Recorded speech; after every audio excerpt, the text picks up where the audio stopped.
유착성 관절량염이 50견은 1년에서 길게는 한 3년 정도 결국에는 자연 치유가 가능하지만 회전근개 인대 손상이나 근육 파열을 그냥 두시면은 그 인대 손상이 연계되어 있는 근육의 지방 침륜이나 이런 것 되면서 영구적인 근육의 근력 감소라든지 문제를 야기시키고 또 한 가지 만성적인 관절 쪽의 염증이 진행되면서 퇴행성 관절염의 원인이 될 수 있기 때문입니다. 깨는 360도 회전 반경이 넓습니다. 그게 장점이자 병이 생기고 나면 오랜 기간 동안 고생하시는 원인이 되세요.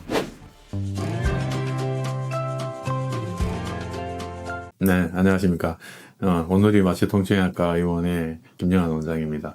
네, 오늘은 50견하고 회전근개 파열, 손상 이 두 가지에 대한 부분들을 말씀을 한번 드려보려고 합니다. 유착성 관절양염은 전체 인구에서 한 2%에서 5% 정도가 사시면서 한 번쯤은 경험하게 되는 병이고, 여성분들이 남자분보다 한 1.4배 정도 많이 발병을 하는 병입니다. 당뇨병, 그리고 갑상선 질환, 이런 질환들을 앓으셨던 분들이 많이 발병을 하고, 아이러니하게도 우리가 많이 쓰는 팔이잖아요. 오른손잡이이신 분들은 잘 쓰지 않는 왼쪽에 유착성 관절양염이 많이 옵니다. 회전근개 파열은 어디다 많이 오겠습니까?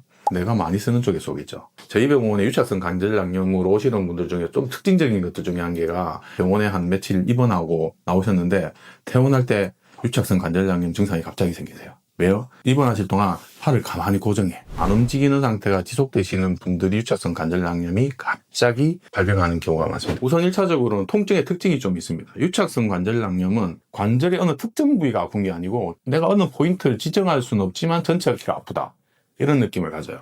근데 회전근개 파열이라는 거는 특정 인대의 손상이 동반될 가능성이 굉장히 크거든요.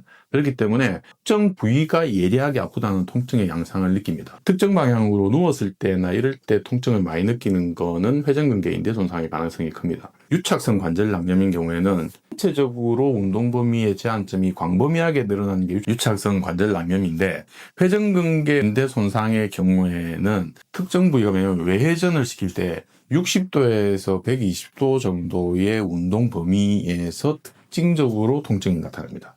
유착성 관절양염은 스스로 움직이려 해도 잘 안 움직여지죠. 치료자가 이 어깨 관절을 움직여 보려고 움직이잖아요. 그래도 안 움직여져요. 근데 회전근개 파열의 경우에 이걸 검진을 하는 의사나 아니면 치료사가 이렇게 그 팔을 잡고 움직일 때는 어깨가 자연스럽게 잘 움직여져요.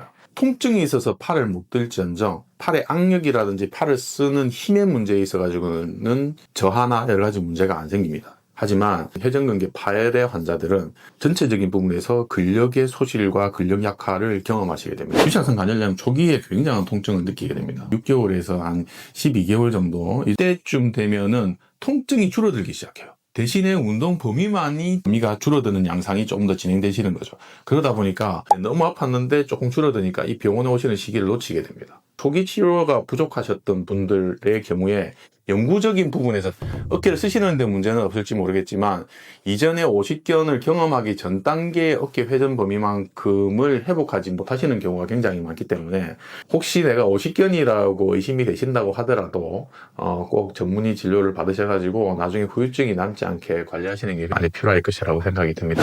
병원에 반드시 가야 되는 적신호 징후라는 게 있습니다. 어깨와 관련되어 가지고 가슴 마비 상태, 팔을 꼼짝을 못하는 거죠. 회전근개 전 파열일 가능성이 크거든요. 90도 팔을 이렇게 옆으로 들으라고 했을 때 들어 올렸는데 유지를 못하시고 팔이 떨어지시는 분이 있어요. 이 정도 되면 거의 100% 회전근개 전 파열을 의심할 수 있습니다. 지체 말고 분명히 병원에 오셔가지고 진찰을 꼭 받으셔야 되고, 또 한 가지, 내가 아픈 부위에 직접적으로 내가 손을 대거나 누군가가 만져더라도 아니면 욱신욱신 여러 가지 부분들 열감이 과도하게 느껴진다, 이거 절대로 참으셔서는 안 됩니다.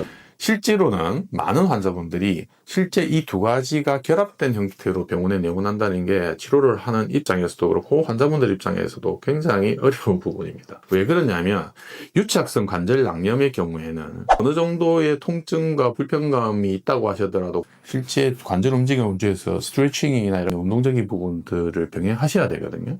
근데 회전근개 손상의 경우에는 일정 부분 치료나 고전적인 치료를 하겠지만 관절 운동에 제한점을 두는 안정기가 필요하고, 심지어는 더 중요한 게 뭐냐면 수술을 하신 분들 같은 경우에 안정기부터 스텝 바이 스텝으로 근력 강화, 단계적인 부분의 제한적인 접근이 굉장히 중요하거든요. 만약에 회전근개 어깨 인대 손상을 가지신 분이 수술을 결정했을 시기에 유착성 관절 낭염적인 요소가 결합이 되어 있다고 하면 선행적으로 유착성 관절 낭염을 우선적으로 치료를 한 다음에 회전근개 문제를 해결해야만 문제점들이 해결되는 경우가 굉장히 많은데, 이게 만약에 선행의 순서가 바뀌게 되면 환자분들이 굉장히 고통을 받는 경우가 많이 있습니다. 제일 중요한 검사는 초음파 검사입니다. 왜 초음파 검사가 중요하냐면 여러분들의 팔을 움직여 보면서 할 수 있습니다. 유착이 되어 있는 부위가 어디에 있는지, 인대 손상이 있다고 하더라도 움직임과 관련되어 가지고 파열 부위나 이런 부분들의 문제점들이 어떻게 형성되는지를, 그러니까 80% 이상 정도의 신뢰도를 가지고 측정이 가능하다.